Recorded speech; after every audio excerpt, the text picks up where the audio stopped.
এক হাটের গরু অন্য হাটে যেতে না পারে। যদি সেটি যায় তাহলে তাদের বিরুদ্ধে বা কেউ যদি জোর করে নেওয়ার চেষ্টা করে বা করে তাহলে তাদের বিরুদ্ধে আইনগত ব্যবস্থা গ্রহণ করা হবে। অনলাইনে কোনো প্রতারণা করতে পারে কিনা সেজন্য সাইবার টহল থাকে, যাতে জাল টাকা দিয়ে কেউ লেনদেন করতে না পারে সেজন্য জাল টাকার মেশিন বসাবে। আগামী পবিত্র ঈদুল আজহা উপলক্ষে কোরবানির পশুর হাট বসবে ঢাকা মেট্রোপলিটন এলাকায়।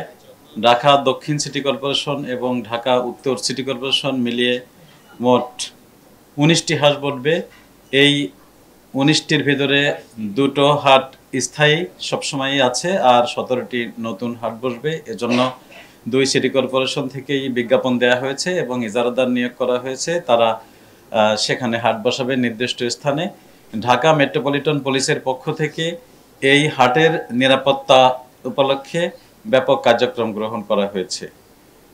প্রথমত, যে সমস্ত হাটে গরু আসবে, আসার পথের নিরাপত্তা, হাটের যে স্থানে লেনদেন হবে বেচাকেনা হবে সেখানকার নিরাপত্তা, এবং এরপরে বিকৃত টাকা নিয়ে যে গরুর মালিক তারা যে এখান থেকে চলে যাবেন সেটির নিরাপত্তা, এই সমস্ত বিষয় মিলে নিরাপত্তা পরিকল্পনাটি সাজানো হয়েছে।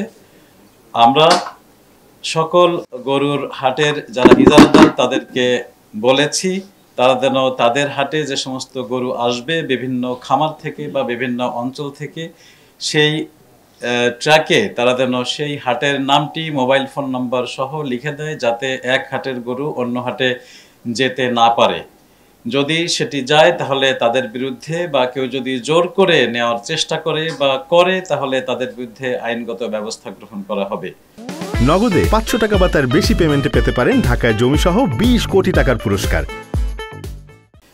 এরপরে হাটে যাতে নিরাপদে বেচাকেনা হতে পারে সেজন্য আমাদের ইউনিফর্ম পুলিশ, সিভিল পুলিশ থাকবে। এছাড়া ড্রোন প্যাট্রোলিংয়ের ব্যবস্থা করা হয়েছে। সকল হাটে সিসিটিভি ক্যামেরার ব্যবস্থা করা হয়েছে।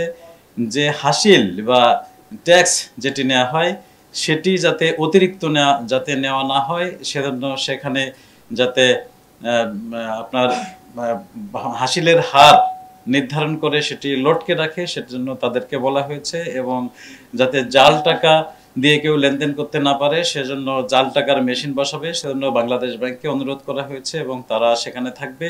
এবং টাকা যাতে সহজে লেনদেন হতে পারে যে নিকটতম ব্যাংকের বিভিন্ন শাখা সেখানে থাকবে, পুলিশ নিরাপত্তা দেবে এবং পুলিশেরও একটি করে ক্যাম্প সেখানে থাকবে।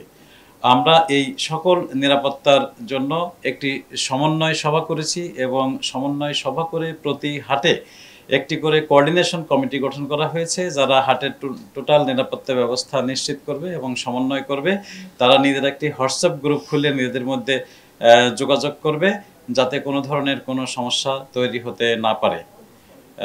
এছাড়া আমাদের যে সমস্ত জায়গায় নদী পথে গরু আসবে সেখানেও যে সমস্ত জায়গায় গরুর ট্রলার ভিড়বে সেখানে নৌ পুলিশ সেই এলাকায় টহলরত থাকবে এবং স্থলে ঢাকা মেট্রোপলিটন পুলিশের সদস্যরা থাকবে, যাতে জোর করে সেখান থেকেও ট্রলার থেকেও কেউ কোনো এক হাটের গরু অন্য হাটে নেওয়ার জন্য কোনো ধরনের অপতৎপরতা করতে সক্ষম না হয়।